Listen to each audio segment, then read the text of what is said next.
So, Jamal, Uh, is there such thing as healthy transactional relationships? Another great question.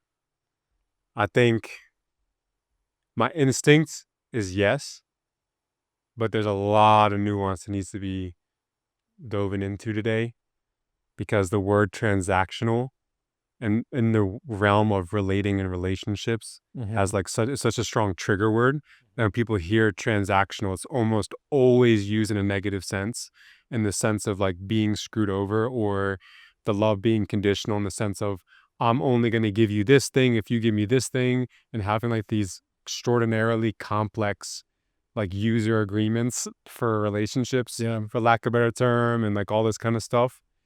And for me, I see the term transactional very differently. When we transact, like whenever we're all participants in the economy, whether you're a Marxist or whatever you believe, you still go and buy things that are useful to you. You purchase food. Every time we're doing that, it's a form of exchange and it's a transaction. You're exchanging some form of value for another. Money is a currency that we use for that. Mm-hmm. So, why do we not apply a similar mindset of like equity and fairness in how we exchange things? Like, I'm clearly going to pay you a certain dollar amount for your services because I really value it. Why don't we think about that same mindset in regards to relationships? Why is it inherently an immoral thing if you start to bring that kind of framework of thinking into the relationship world? So I think this That's question kind of very opens that interesting. up. Yeah, it's like the human doing versus the human being.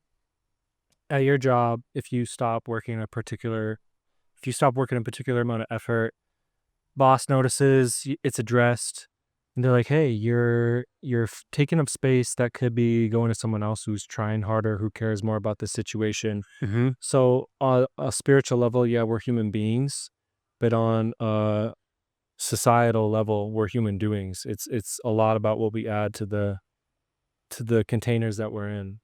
And so, it is a double standard because, like this is motivated for me off this idea that, women are the prize, And it's like, well, they're obviously transactional in their own way because why would you choose this man over this man? Well, if it doesn't matter what they bring to the table, it doesn't matter what they bring to the table, but it clearly matters. Why are you choosing this person versus this person? It's because of what qualities, what actions, what value they bring. That's transactional. And I'm glad you brought that up because there's that double standard where people will say, "Oh, it doesn't matter about this, or that. I don't have a criteria. I love everyone unconditionally." But then your actions choose differently. Why did you choose to choose those specific friends, those Yeah. specific partners? There was some criteria that was assessed in making those decisions, and more often than not, it's subconscious. But if we're gonna remain subconscious creatures, whatever, it's fine. But we want to become more conscious Right. and bring awareness of why am I choosing specific people to relate to? What is the exchange? What am I getting out of them? And what are they getting out of me in a healthy way? And I Hmm. think people always, again, that term transactional, people assume that it's like a bad deal. Like if there's some kind of agreement or anything business related, someone's getting secretly backstabbed. Like it can't Hmm. be mutually beneficial. But then if you look at the biological systems of how the universe operates and the world that we're in, there's so many, it's just symbiotic relationships that one after another. Yeah. So why can't transactional relationships and being real about the criteria we assess people that we choose to relate to, why is that inherently a negative thing? You know what I mean? Yeah. It's like when you bought a coffee this morning, were you aggressive and felt like you were being used?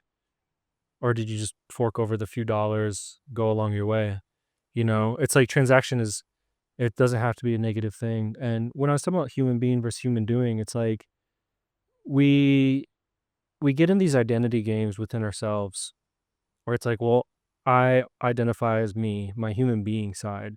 And so if you don't value my human being enough to just take care of me, worship me, just handle me, Hmm. like it feels like you're now acting like I'm just invalid. I don't have the right to exist or something. Like I think those are some of the things that it triggers Hmm. versus like, okay, it's important to identify as the human being, but then backing into the on a tribal level, let's say there's like 12 of us and there's only so many resources, and there's obviously people who are cheating the system and they're exploiting the system. They're getting taken care of and they're adding very little to the puzzle.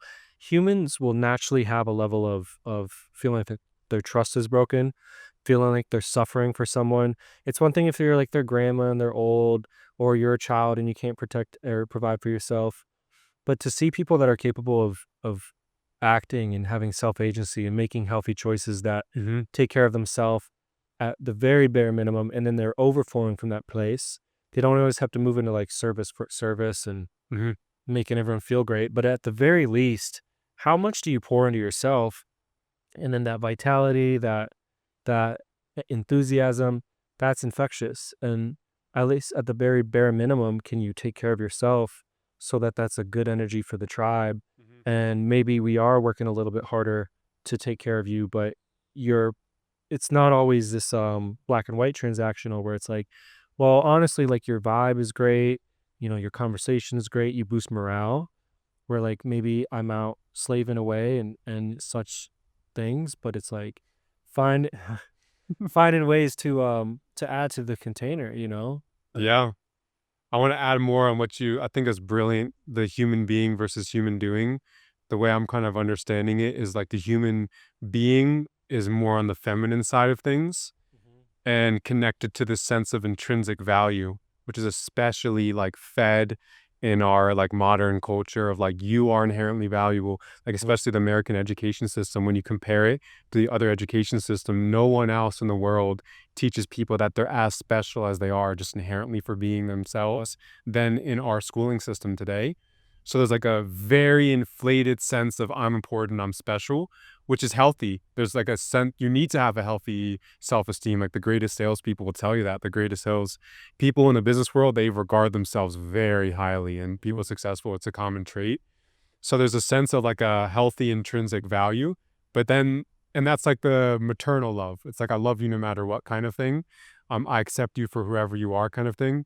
But then there is the more masculine, the human doing side, which I think you're speaking to. It's like, yeah, okay, that is all valid, but practically, what have you done? What is your life's resume, so to speak? mhm, What are the skills that you built up? What are the achievements, the projects? What are the things that you can practically deliver on and in a mutually beneficial way for those that are involved? And I mhm, think there's like a heightened sensitivity today in the relationship world, especially modern dating between men and women and all of this, where because of that inflated sense of the human being so important, that when you start to shift into the more pragmatic human doing side of things, or what are we actually doing for each other, mhm. that makes this make sense. Instantly, there's just like an instant like wounding of that. But if you discuss that, now I feel like I'm not important anymore, kind of thing. For sure. And that's why it's like healthy ego work, understanding that there's a sacredness to fallibility, there's a sacredness to misfiring, and it's an educational process, Like, God doesn't want us just to, like, constantly self-sabotage. We self-sabotage, we get broken up with, we get dumped, we get in car accidents, we get injured. All that is educational, and that's how God is educating us. So it's like, people act like you're the worst person in the world if you wanna break up with them because they're not making your life better. It's like, Mhm, okay, I'm a human being. I have to eat this many calories to function. I have to mhm, sleep this many hours to function.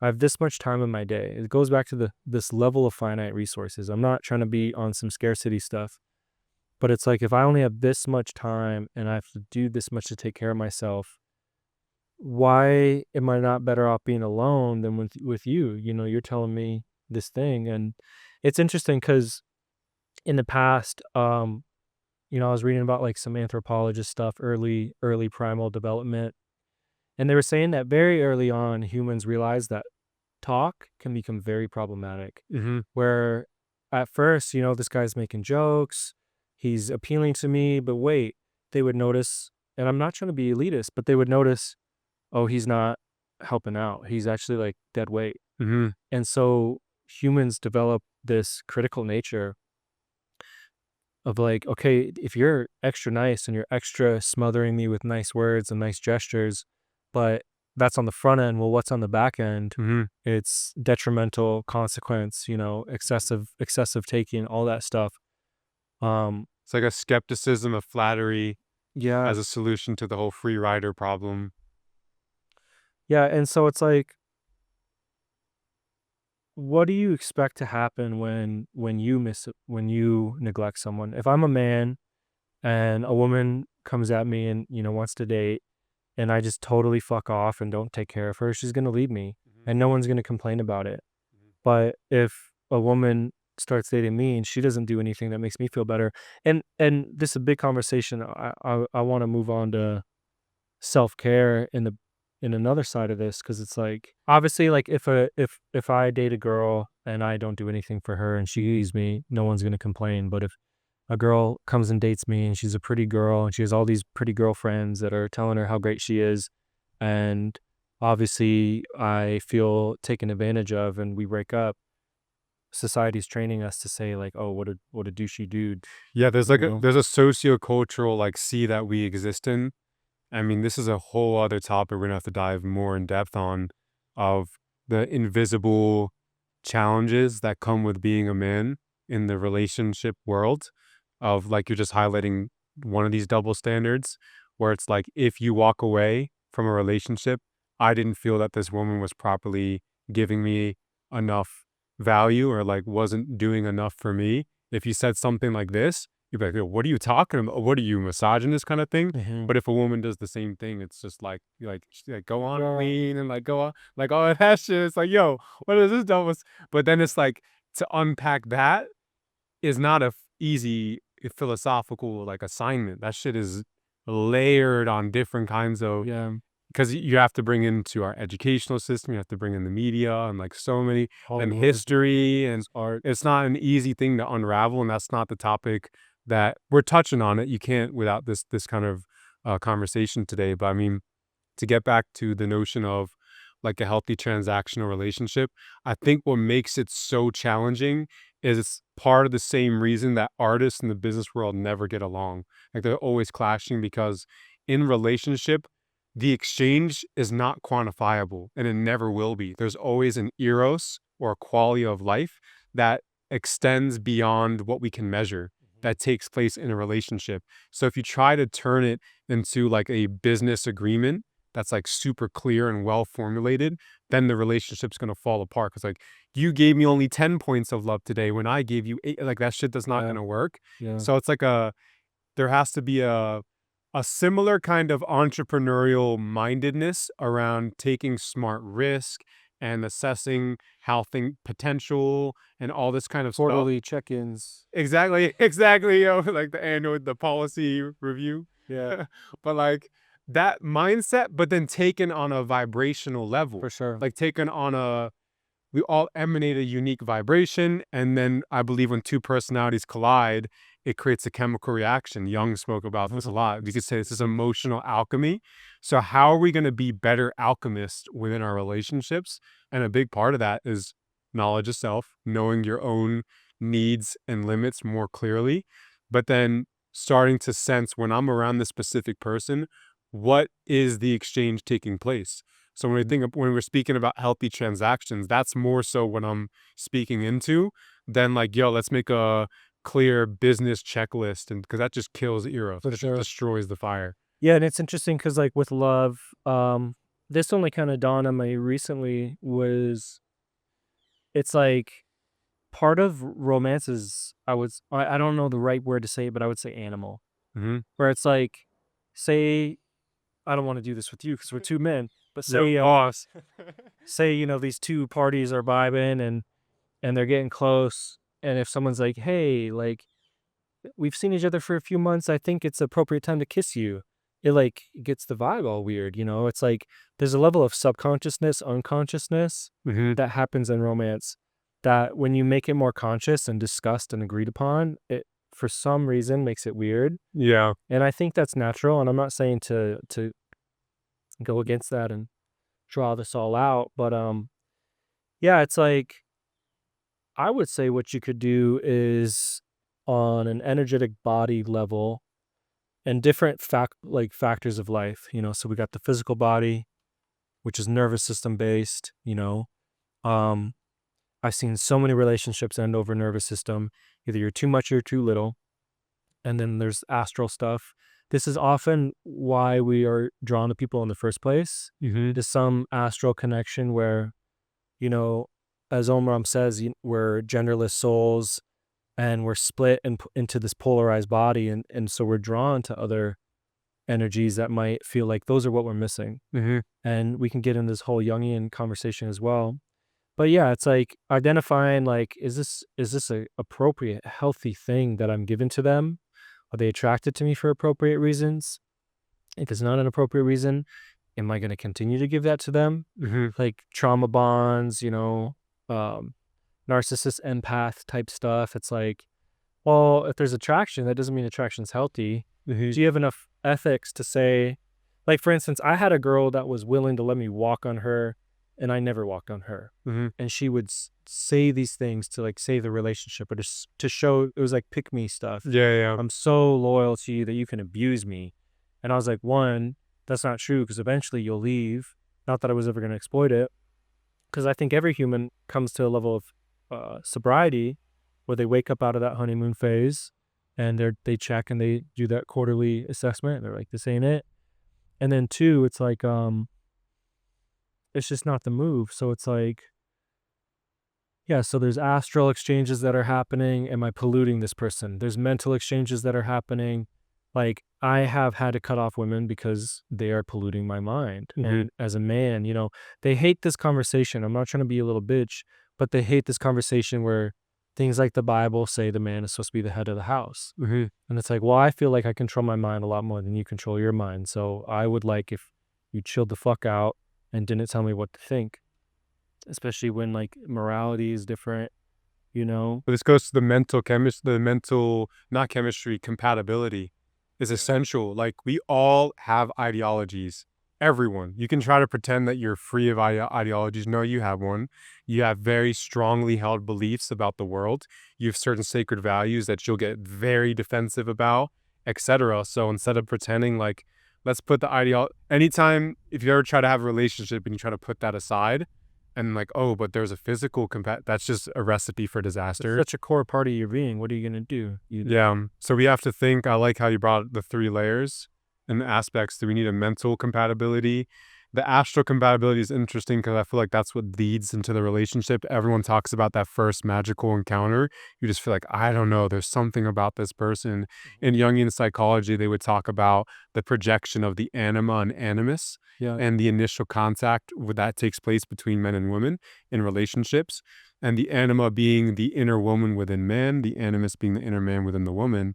And these are deeply embedded within the subconscious.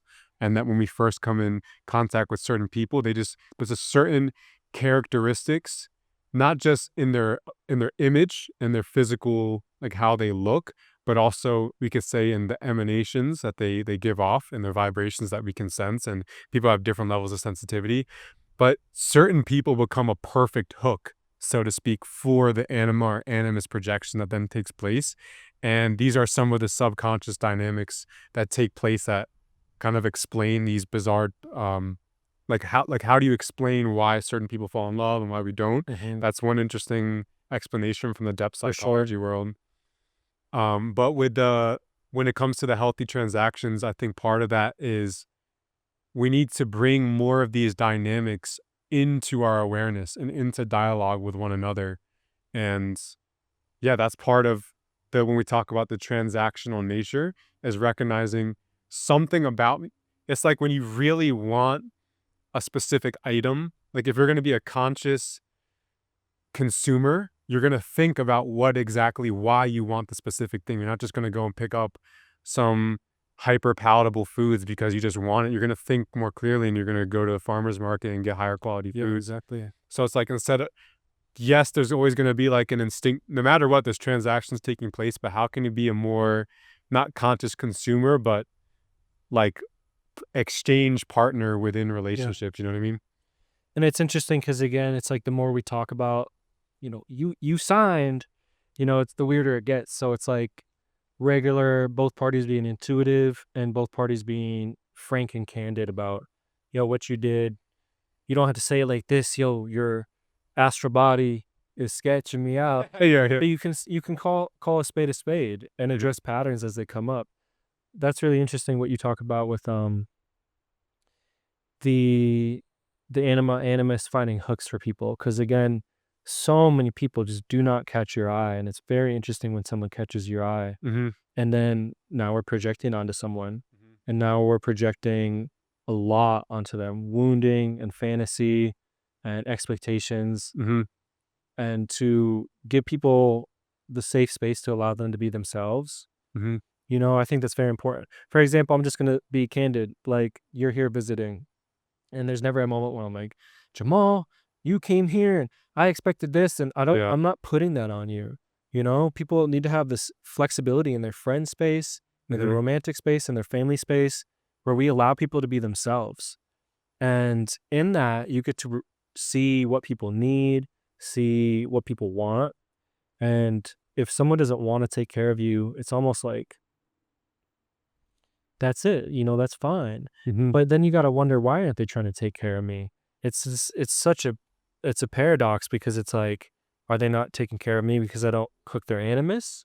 Or are they not taking care of me because they think I'm dead weight and they think I'm a burden?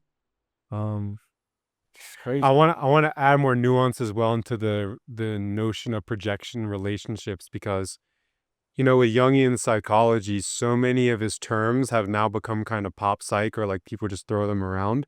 And I noticed there's a big trend of projection being seen as inherently a negative thing, wherein the Jungians never said that and never thought that. They're like, projection is inherently how we relate to each other in the world. We're constantly, it's part of what we could say the inner image world, the fantasy, the magic side of things that takes place in these dynamics. So it's like if you try to, the goal should never be to eliminate projection in a relationship. That doesn't exist. It'll always take place. It's healthy for that to happen. I think what we're speaking into is more so becoming aware of those projections taking place and assessing because when they come from a place of a lack of self knowledge, then that's where oftentimes the root of those unhealthy expectations. And it's really defined like how can you determine like a healthy business partnership? It's comes down to healthy expectations. Can you actually fulfill this role? Do we even have we even clearly defined the roles in this business period? Can are you actually as competent as I believe you to be to fulfill that particular role, so to speak? And when there's unhealthy expectations in a business, it fails. And then you start to reflect on it, makes sense. But like the same, that's part of why in business partnerships, marriages, there's so much in common. So I think part of mentioning the projection dynamic is like it's a constant balancing act of being discerning and wise, but then also being loving at the same time. The Yeah. balance of the love and the wisdom. You could say the love is more so on the unconscious, flowy vibe dynamics, and then the wisdom is more on the being practical and noted pattern recognition and observing actions over a period of time, so to speak. So I think you can't talk about healthy transactional relationships and not also bring those subconscious projection dynamics into play as well. To keep on the idea of projection, when I like a woman, um, there's like a lot of what I identify as like the higher feminine. I project it on her, I see it on her, and that's what allows like this level of stamina. I say like love creates stamina because without this idea that this person is beautiful and I hate to say it like this, worthy of your love, Mhm. captivating, whatever it is, it's mysterious. If they don't have that, like the stamina is not there. Yeah. They have to like they have to be your bridge into what we could say the divine feminine or the divine masculine. They have to embody and embrace enough of those qualities or traits and have the certain right personality structure in relationship to yours. And then, boom, suddenly there's like a magical, and we've experienced it when you have a falling out of love and you suddenly see this person, you're like, why is this person I do not see them at all the same way they were before. Youngins Mhm, would say, "Well, they've no longer your hook." mhm. And then people start So to crazy. look like hunt for the next hook without doing the self introspection and to bring themselves into more awareness so they're not running in those same projecting circles. Mhm. You know what I mean? But I think with the healthy transactions, it's also impossible to have them without a shared awareness that the foundation of all healthy relationships is self-knowledge, and it can only really come about through experimentation, thinking you know this thing about yourself, testing, applying it, and then getting data around, "Oh, okay, maybe I'm not actually like that as much." Mhm. And then you're kinda stress testing your self-beliefs. Yeah. And it's interesting because like transactional natures in all these relationships, and it's often like a bitterness from the transaction being too one-sided or whatever. Like they wound you too much or they neglect you too much, and then that's the data that we're getting. Mhm, We go on, we quote unquote heal, move on to a healthy relationship. Same kind of scenario happens in a different way. Process keeps getting repeated. I think it's like I wanna defend the girls here. I think like where a lot of women get aggressive on this topic is because they've been with dudes who also are on some shiced, like, I need you to cook, clean, and this and this and this. And women expect a specific transaction as well. They expect security, they expect a level of loyalty, they expect certain things. And so the self care, the self knowledge is really important mhm, because there's times to not be in a relationship and to, rather than be in a transactional relationship, learn about how do I not depend on as many relationships? How do I get into this dynamic form of self care and self fulfillment? mhm, We're back to like those mental, astral, physical needs. It's like, how many of those boxes can you check cleanly without intertwining with other people? You mhm. know, physical boxes. Um, like even oxytocin, we can get oxytocin from good conversations. We can get oxytocin from honestly, like this is weird, but getting massage from a massage therapist. You're in need, go get a massage, you know, and then yeah, like there's ways to check these boxes so that you're more sober. Yeah, And when you're not sober, you agree to things that you don't mean, and your wounds are so open that you exchange with people. It's like going to the store hungry. And I just think like unless people have this approach of how do I take care of myself in a way so I'm not, like, for instance, you know, my sister, she's a homesteader. They're becoming self-sufficient, so they don't have to go and buy this every other day. It's now they're producing. How much can we produce our own needs so mhm, that when we enter a relationship, we're not like, "Oh my god, they didn't watch a movie with me." mhm. And then when you're in that relationship, you can say, "Well," back to this whole let people be who they are, not try to control them, not force them to satisfy your yearnings.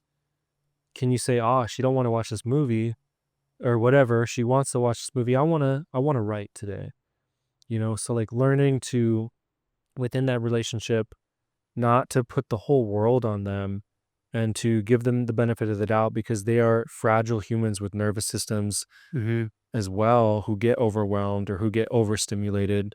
And it's just important that 1 + 1 = 2, not two incomplete humans continue to claw at each other to complete the other.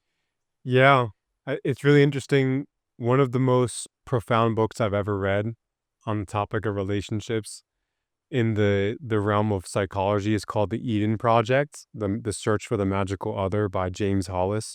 Legendary Jungian analyst. Like all of his books are deliver some very uncomfortable, powerful truths.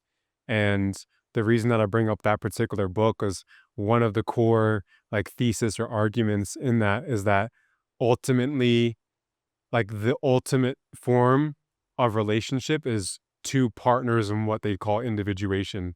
Like that the other person, there's like the instinct and there's like the whole pseudo religion of romanticism, a la Notebook and all that stuff. Mhm.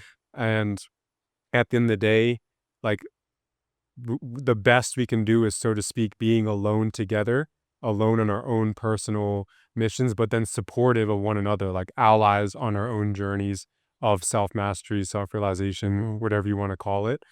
And yeah, I think I bring that up because with with more maturity and experiences, we start to get clearer and clearer on what exactly our specific strengths are. We know where we excel at, and then where are our vulnerabilities and our tendencies. And then we, in an ideal transactional relationship, we know that the other person's strengths align with our vulnerabilities and tendencies and vice versa. So we can have a symbiotic relationship that's grounded in a shared love of God and a shared love of self mastery, and then it becomes like a superordinate value or ideal that constantly brings harmony within the relationship. And that was part of the role of spiritual traditions. Relationships used to be mediated by some form of spiritual authority. There was the medicine man, the priest, the shaman, etc. Yeah. That would be the person you would go to consult on one, if the compatibility of the relationship, but then also during times of trial. That's You badass. know what I mean?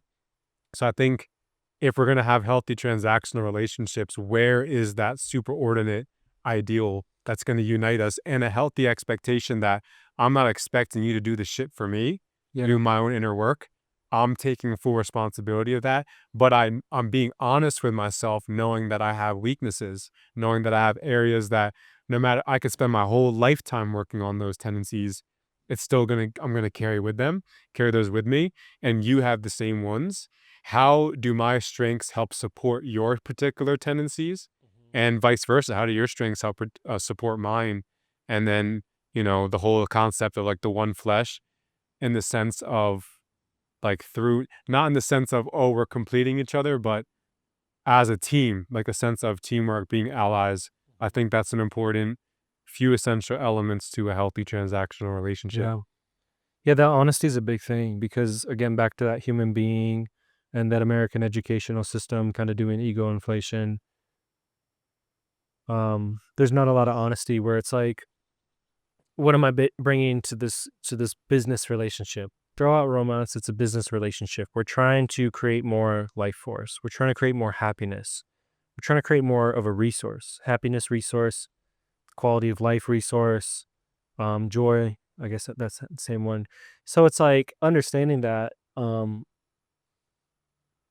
many times through life, you got to look at yourself and wonder how much am I sabotaging a good thing or how much am I sabotaging at all? And it's just yeah, this interesting double standard again that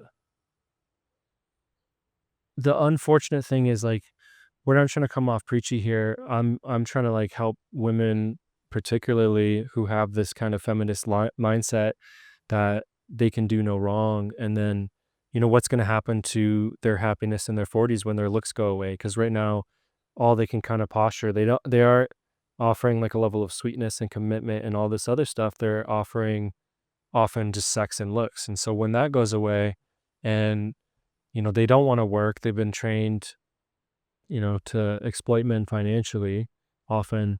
And then when that goes away, they're screwed. Mhm. So it's like this is hopefully a wake up call, And you vice know? versa, because men need the equivalent wake up call in the sense of thinking that just simply being fulfilling their role in terms of of a provider and finances as a way of securing a woman that's has youth and looks like that as a long-term foundation is not going to lead to success. Why are the vast majority of marriages complete fails? Mhm. Like 60%, I think, is the divorce rate roughly.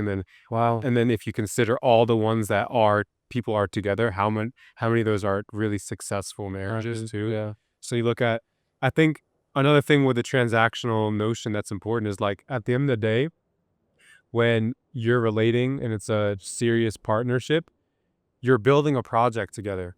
And how clear are you in exactly what that project is? I think there's a lot of people just kind of floating in like this, like, for lack of a better term, like a liberal like atmosphere where there's no clear direction or goal, and we just kind of do whatever kind of thing, like a soup they're just like floating in. Yep. It's like, is it family and kids?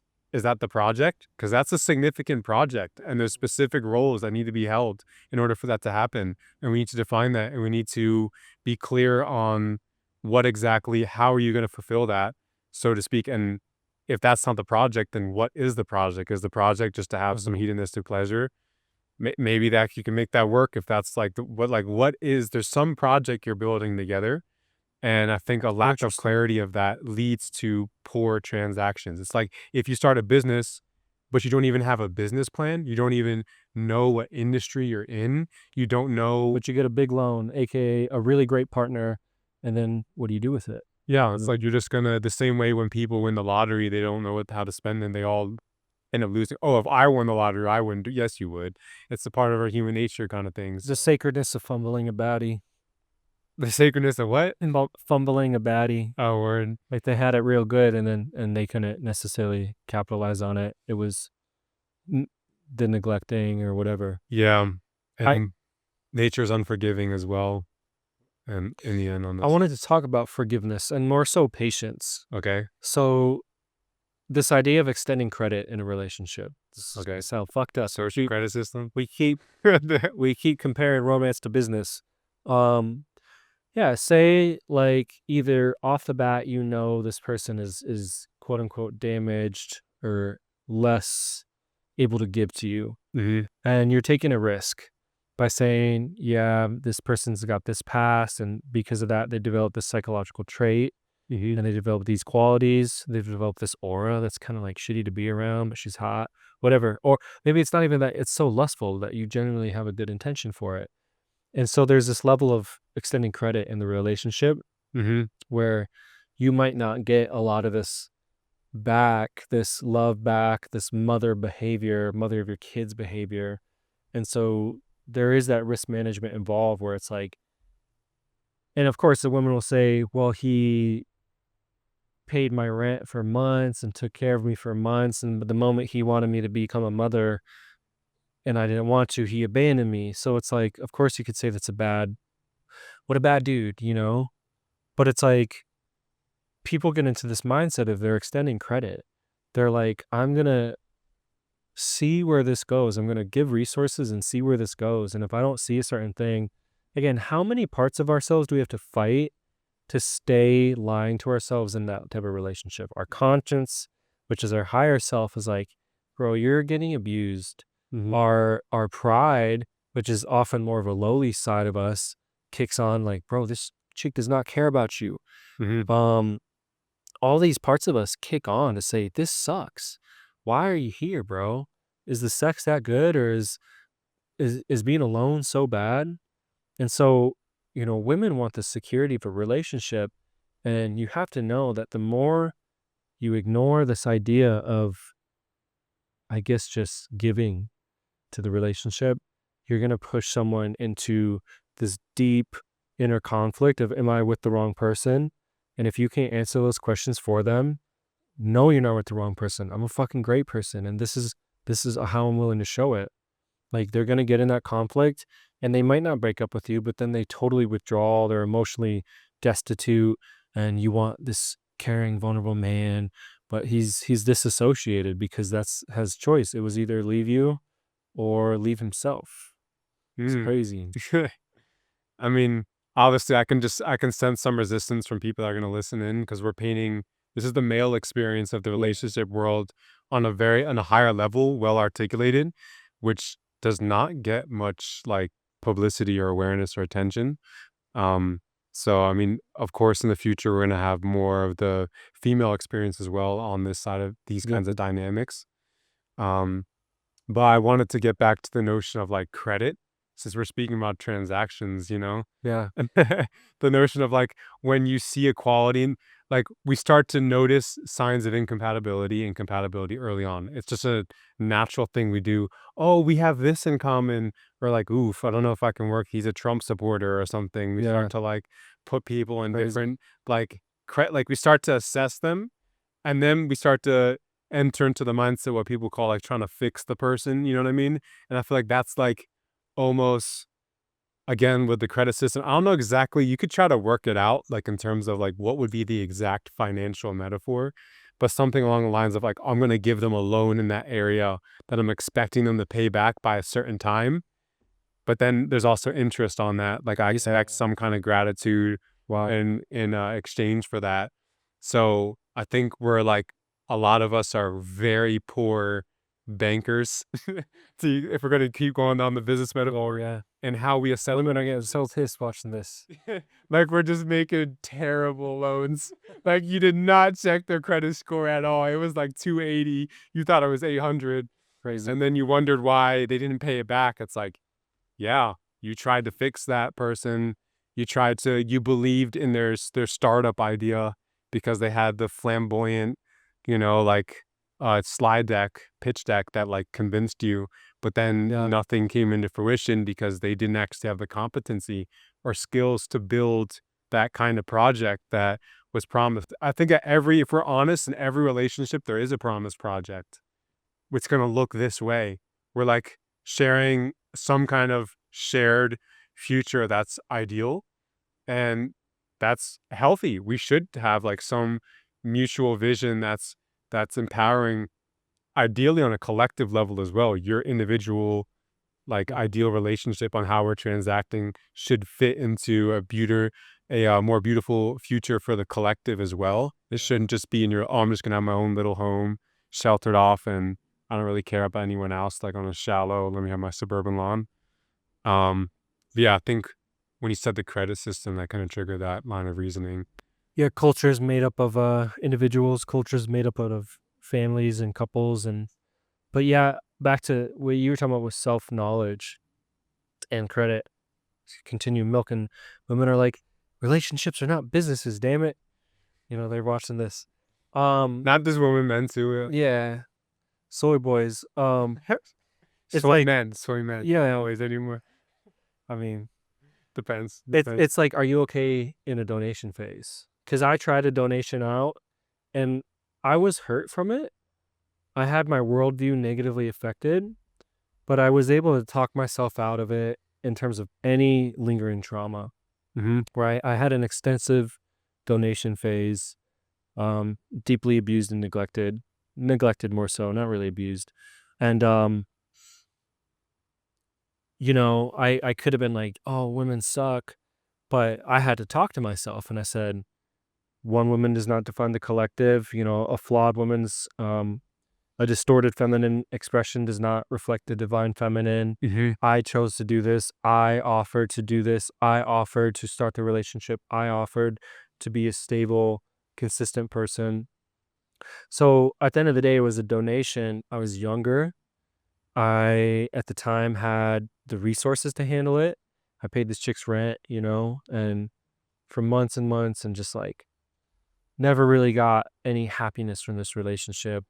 And, of course, buying all the stuff. And so there was a lot of giving. And then just like I was manic because of the amount of hoops I had to jump through. It wasn't just, oh, I'm giving my resources. I was giving a lot of time. Yeah. But I was not sleeping because I was spending so much time. I was basically in such a net negative, and I could have just been like pissed and jaded.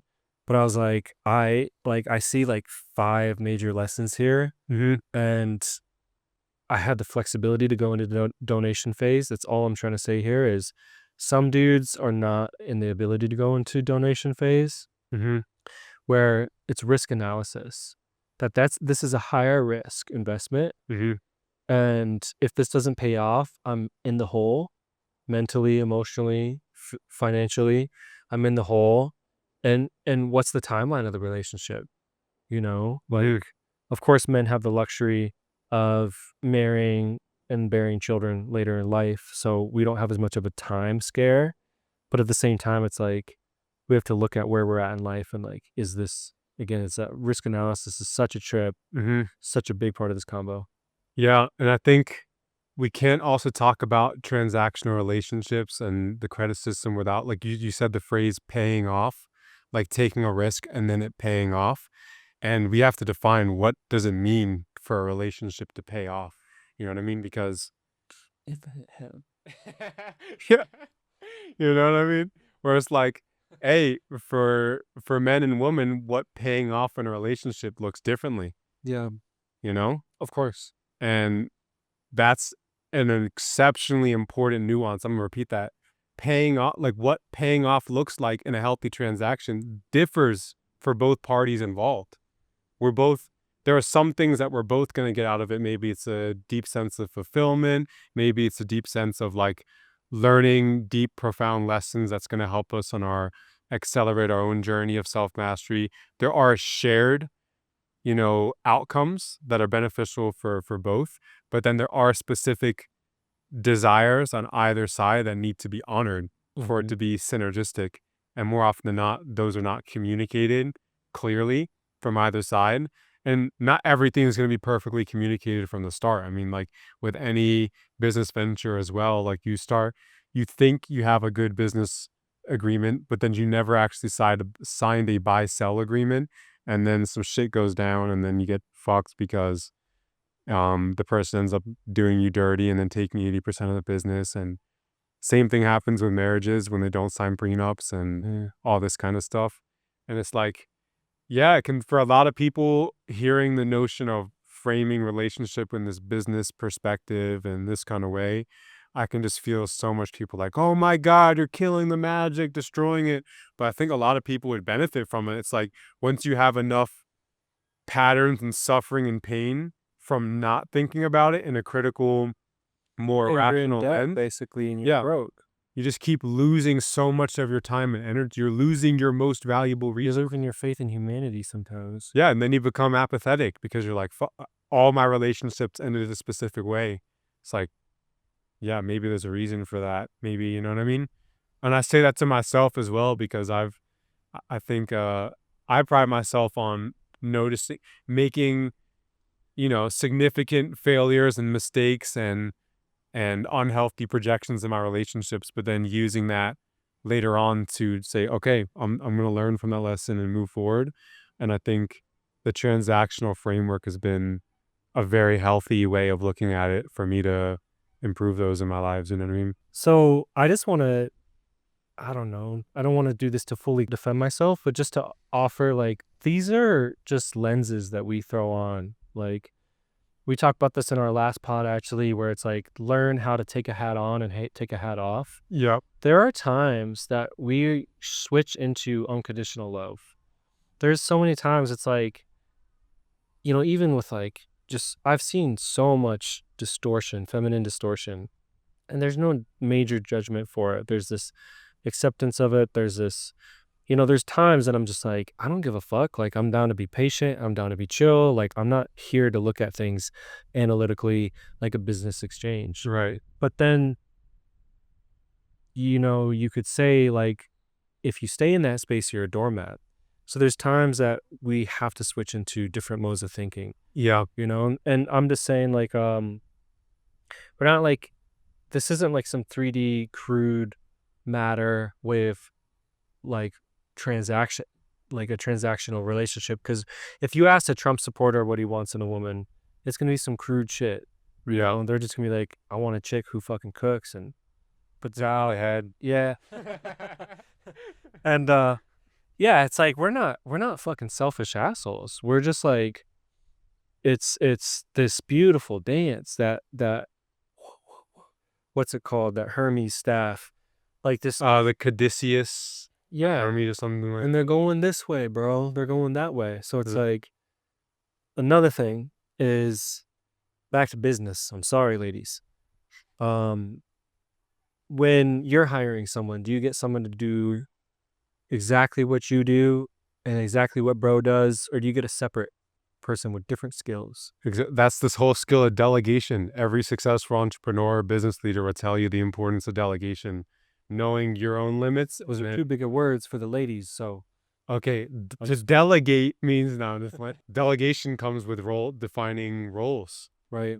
In a business, someone is involved with HR, someone sales, different roles, different things. This comes with that the hats. There's a time when we're in a relationship, we need to be able to the whole time we're speaking to the value of putting on that more business pragmatic side of analyzing those subtle exchanges taking place in a relationship. Mm-hmm. We're speaking into the value of wearing that specific hat when you're working specifically on relationships. And very few people are doing that in a healthy way. If they are, it's like a very shallow manosphere. You cook for me and then give me sex, kind of like, what are we in, like the Neolithic era?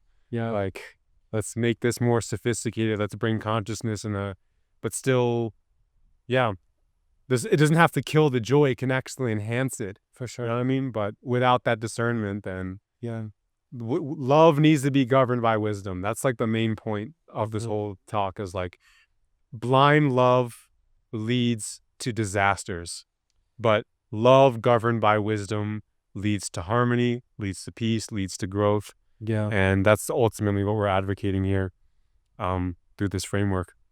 Yeah, we're talking about refining ourselves through our time together. Uh huh.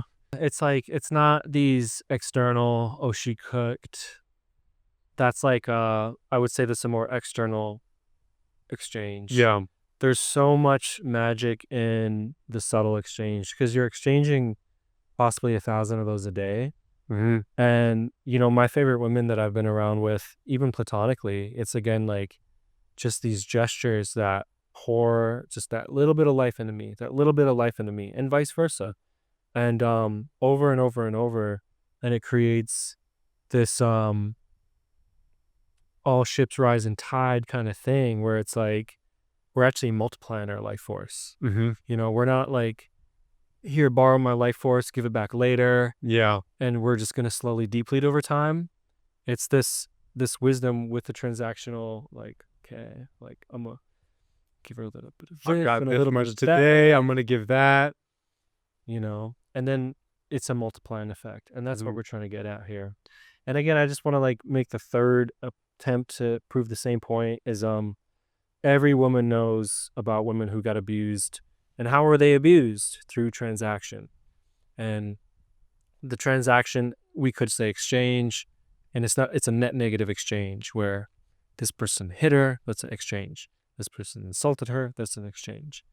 So that's working in a downward slope. Yeah, it's only emphasizing the negative exchanges and therefore using the word transactional or it's all negative. Yeah, and sorry, we're not your papa. There's like, I don't know. Um we're now the heads of the house. There's like a maturity process where responsibility and sacrifice is necessary. It's not just like infinite little girl behavior. It's like, can you be mature? I don't know if kids are close, but they might be. And I just need virtue. I don't need vice. I don't need egotism. I need nobility, virtue, compassion, morality. It's all it comes down to. Those subtle exchanges are very important. And if you're dating someone who doesn't value those things, as a woman and you're dating a shifty dude, like, you're gonna be unhappy. So good people should find good people. And I don't know. Yeah.